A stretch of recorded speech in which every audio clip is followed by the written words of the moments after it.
The Boston Celtics are finally trending in the right direction with a 2-game win streak beating the Trailblazers and just last night, the Atlanta Hawks. The Celtics went through a demoralizing 3-game stretch where they blew 3 big leads in a row. During this stretch, a lot of Celtics fans, including myself, started to slightly panic. But I'm here to tell you guys that maybe that 3-game losing streak was needed, and that needed to happen to give the Celtics a wake-up call. The Celtics needed to learn that they can't just go into a game and get a lead and take their foot off the gas pedal. Hopefully the Celtics realize that we need to adopt the killer mindset for the entire game and not just 2.5 quarters. We have 5 more road games coming up, and these games are going to be crucial for not only our seeding in the East, but our confidence and team morale going forward. The playoffs are right around the corner, and this is when we need to step up big and show the world that we're still contenders this year. However, in this video, I'll be breaking down the 3 major factors that led us to a massive win over the Atlanta Hawks last night and might have just sparked another win streak to come. Before we jump into the video, make sure you guys smash that like button. It helps out the channel so much. So let's see if we can get this video up to 100 likes here. Also, subscribe if you're new. I'll be covering the Celtics all year long with videos and live streams. On this channel, I go live every single Celtics game, so if you guys ever want to come over and watch a game with me, relax in the comment section. Make sure you guys turn on post notifications so you're notified every time I go live for a C's game or even post a video. And one last thing, comment down below your favorite Celtics player right now. But without any further ado, let's jump right into the video. The Celtics took down the Hawks 134-125 in Atlanta, and overall we looked amazing.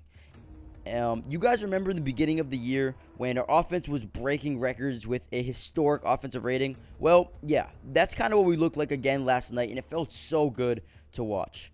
In this game, the Celtics went up early with 6 players scoring in the double figures, and the Celtics almost gave up the lead again, but stuck through it and closed this one out. Joe Mazzulla, in the post-game press conference, said that they were able to survive this game because, I quote, they navigated through the chaos. Close the quote. And then Jayson Tatum also said, open up the quote, "We are playing at the level we're supposed to be playing. We responded when we needed to." Close the quote. This just goes to show that the players and the coaching staff know that they need to be executing at a much higher level than what they were over that 3-game stretch. But this game was a step in the right direction.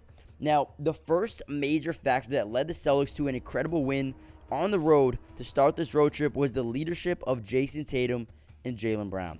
These two guys had a great night, and I really think the rest over the last few days have been much needed, and it's starting to show. They looked a lot more energized, and their legs didn't look like they were tired as a lot. You know what I mean? So this was a huge game for the Celtics and Jayson Tatum and Jalen Brown. But Jayson Tatum in this game started off scorching hot, and when the Celtics went down 7-0 early in the game, Tatum made sure it didn't get out of hand.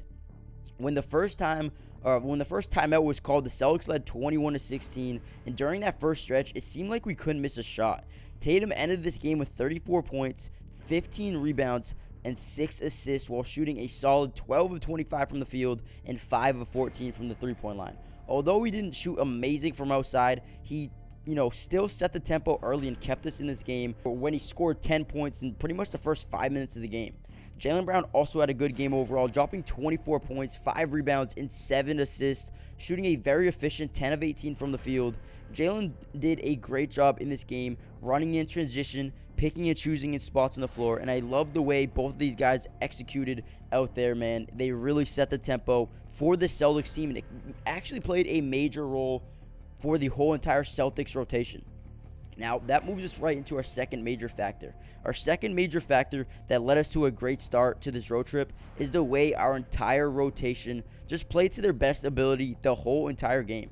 Everybody who stepped on the court looked amazing, and the team chemistry was popping all night long.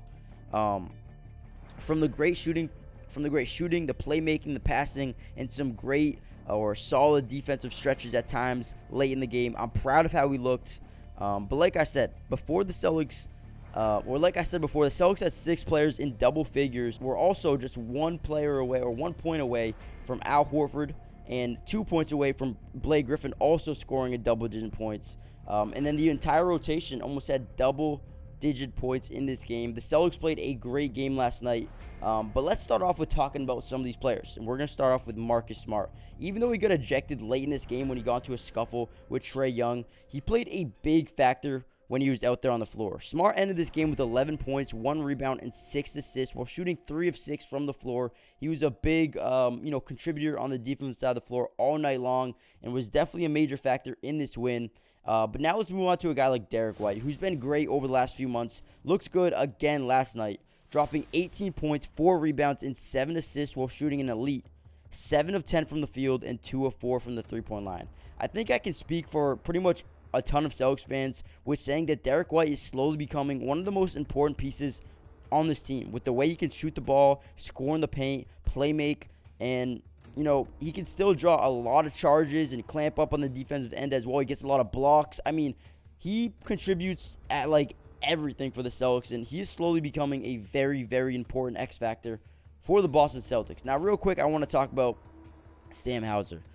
It is starting to look like he might have fully taken over the minutes of Grant Williams, but I think that is going to be pretty much matchup depending for the rest of the year. For example, I think if we play the Bucks, I think Grant would play that game just because they have size with Bobby Portis, Brook Lopez, and Giannis. I think Grant would play in that game. But, for example, versus the Hawks, I don't think we needed him, so they gave the minutes directly to Sam Hauser. But last night, Sam Hauser proved why he is going to demand minutes going forward. Sam Hauser ended this game with 12 points, shooting an amazing 4 of 5 from 3, and just looked lights out every time he shot the ball. I'm starting to see the vision of Sam in a couple of seasons being one of the most lethal shooters in the entire league. But maybe that's just me. I'm not too sure. Let me know if you guys feel the same way. Lastly, let's talk about Malcolm Brogdon. In my opinion, he's the Sixth Man of the Year. In other places, he's probably the runner-up. But once again, last night, he proved that many around the world, he deserves to win that award.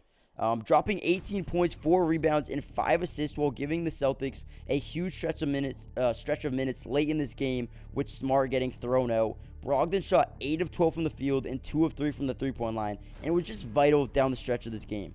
I love the play by the entire team last night, and it was refreshing to see us play at such a high level again. We need to maintain this style of play going forward if we want any shot at winning a championship this season. Now, before we jump into the third and final factor, make sure you guys smash that like button if you've enjoyed the video so far.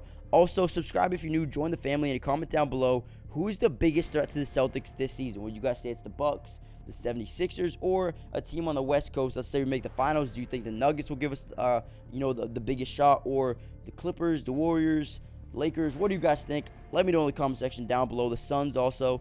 But let's move into our third and final factor for our Celtics win over the Hawks. And it's just going to be the way we dominated in almost every single category of the game.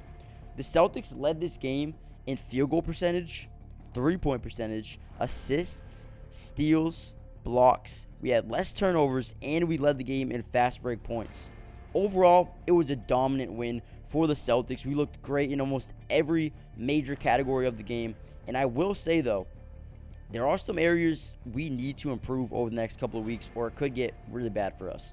The first one being rebounding. We got to rebound the goddamn ball, man. At times, this team doesn't know how to close out and box out and get a rebound, and it's the most frustrating thing in the world. We allow so many second chance opportunities, and it's going to kill us if we don't fix it. I know Rob has been out for a little bit, but still, we need to find a way with Tatum and Al and Jalen and Marcus. They have to be able to box out here late in the games because these offensive rebounds are killing us. Last night, we gave up 13 offensive rebounds, and most of those came in the fourth quarter when we needed them the most. I feel like Justin won the last possessions. The Hawks had 3 offensive rebounds in the last minute of the game. We need to rebound the ball. It was a problem versus the Cavs as well as last night, and it will continue to be a problem if we don't adjust going forward. Overall, though, I did love this win. I loved everyone who stepped on the floor. They played amazing. Al Horford was huge at the end. He had a huge block.